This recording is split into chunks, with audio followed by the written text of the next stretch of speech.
Alright, Sunday afternoon, about 2 o'clock, and it's like looking for a needle in a haystack.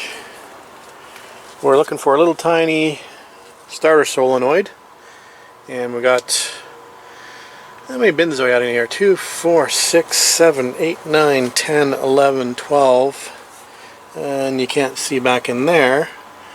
13, 14, 15, 16, probably about 17 bins to go through to find that, so we might be here for a little while. Anyway, we're going to get started. At least it's not raining. I kind of have a little chuckle every time I look at that. This is my TR8 parts bin. This is the only parts bin I have for the TR8 so far.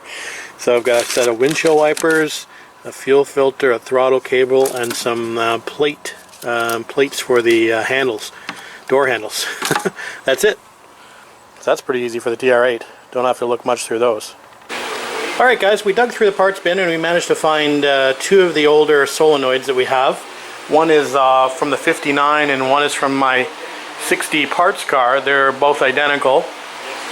So we've gone ahead and started to disconnect the one that's on the car. So it's not too difficult to get it hooked up. I just got to remember where the wires go, and there are a bunch of wires and critical wires, so we're going to keep track of where everything goes. Anyway, we'll unscrew that from the bulkhead and we'll put the old one in there, put an old one in there, and see if that solves the problem. Alright guys, wish me luck.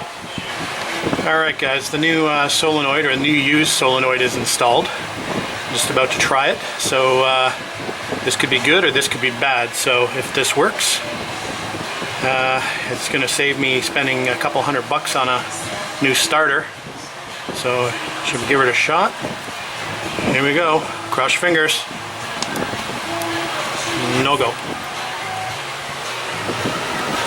So looks like we have a bum starter, or at least a connection to the starter. So too bad. Now it gets a lot more difficult, a lot more expensive, and a lot more interesting. That starter is a bit of a bugger to get out of there. So yeah, that's going to probably take me a few more days to resolve this now. Alright guys, I'm disappointed. Talk to you later. So I guess my job tomorrow will be to jack the car up and see what I have for access as far as the starter is concerned. I know that I think I'm going to be okay. It's a high torque starter that's in there.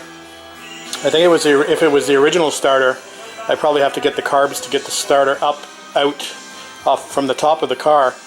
But since it's a high torque starter and a little smaller, I think I'll be able to get away with just taking the probably the stacks off the rear Weber and the filter, and I should be able to get it up through there with no problem. So that's one good thing with the Webers. I think it's going to give me a bit more space to get that starter out of there. So that will be tomorrow's chore. Not looking forward to that, but it's got to be done. So anyway, that's it for now guys. We're going to go in and lick our wounds. Talk to you later.